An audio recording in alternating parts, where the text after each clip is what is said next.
Duro-Indestro is another largely forgotten American brand, but at one time they were a major player in hand tool manufacturing.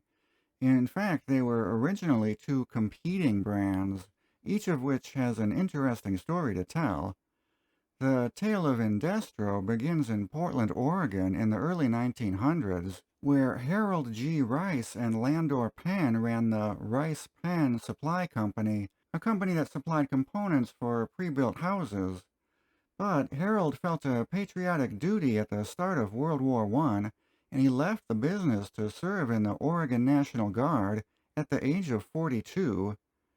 Harold was also a bit of an inventor, and after the war he patented a new design for a bottle capper, a simple press made out of stamped sheet metal that could quickly apply a bottle cap to a glass bottle.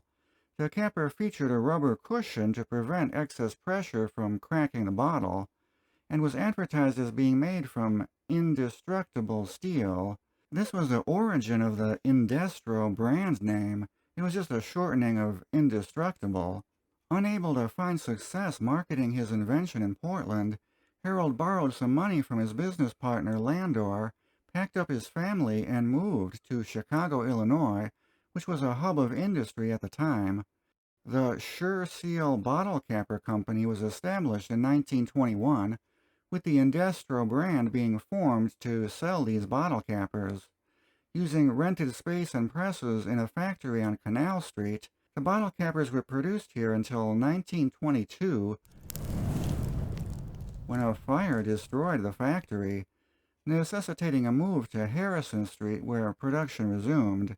SureSeal would also branch out into other products, including kitchen tools, like the famous Whippet egg beater.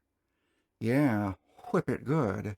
And by 1923 they had branched out even further into automotive tools, such as stamped sheet metal wrench sets and L-handle socket sets with a stamped sheet metal holder, which was also designed by Harold Rice.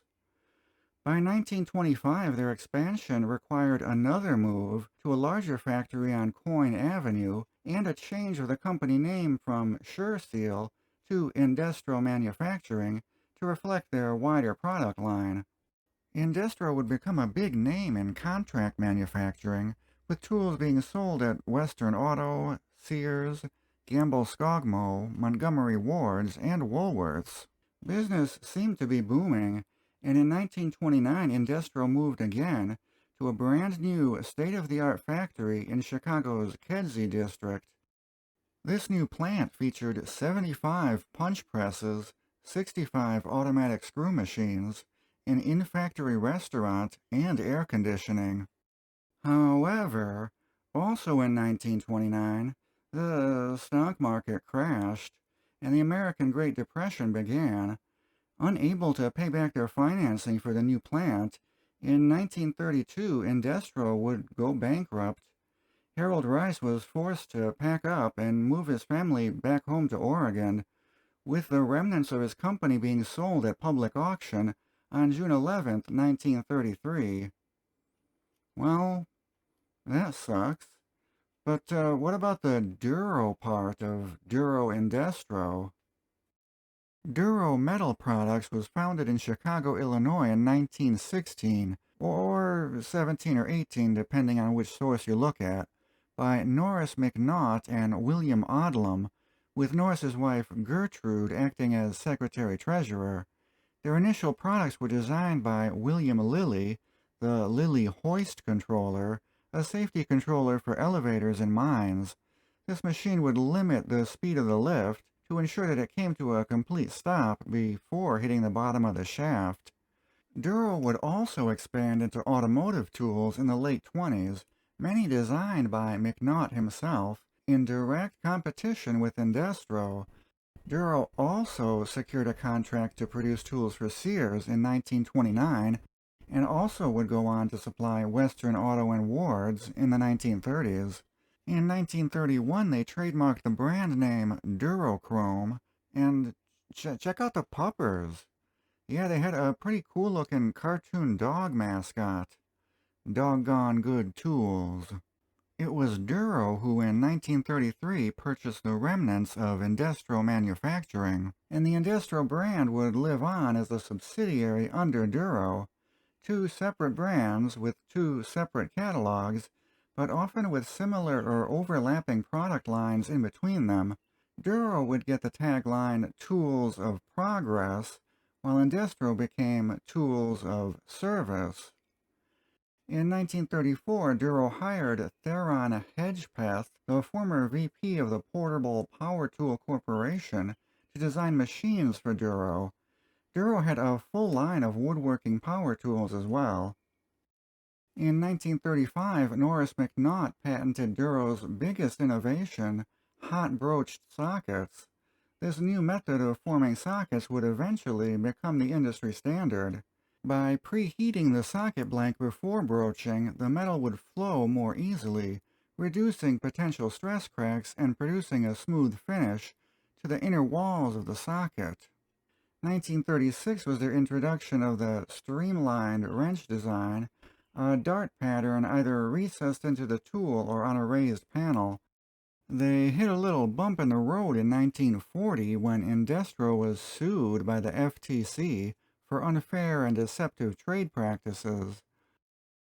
Allegedly, they used the phrase alloy steel to describe the steel used in some of their tools, but these tools were actually made of regular carbon steel containing only 0.6 to 0.9% chromium and less than 0.1% vanadium.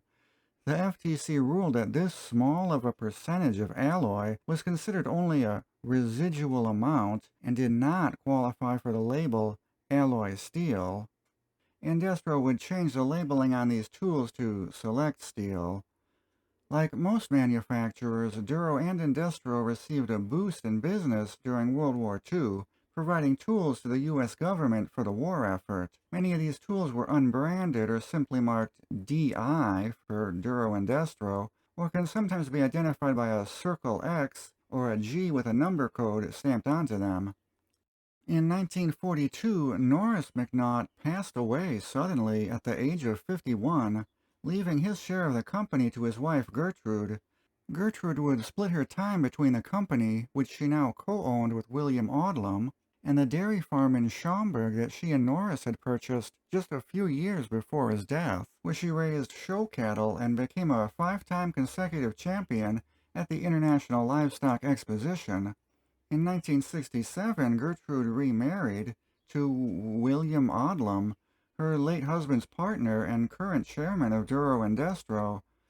Odlum would pass away in 1974, leaving Gertrude solely in charge of the company. Allegedly, a combination of union strikes in the 1980s, Wards and Western Auto dropping their tool lines, aging equipment in the factories, and competition from cheaper import brands caused the company to suffer financial losses, resulting in Gertrude dissolving Duro-Indestro in 1990. She would pass away 2 years later at the age of 96. It looks like a company named Jaff Inc. out of Ashland, Wisconsin, purchased the Duro trademarks after the dissolution, but I don't think they ever did anything with the brands. One of the trademarks, Classic Plus, was sold to True Temper in '93, but the rest of the trademarks were allowed to expire, so it doesn't look like either Duro or Indestro will be coming back anytime soon, but who knows. Alright, thanks everyone for watching. Be sure you're subscribed for the next Tool Lore episode, and check out the other content on my channel if you found this video entertaining. See you later. Bye.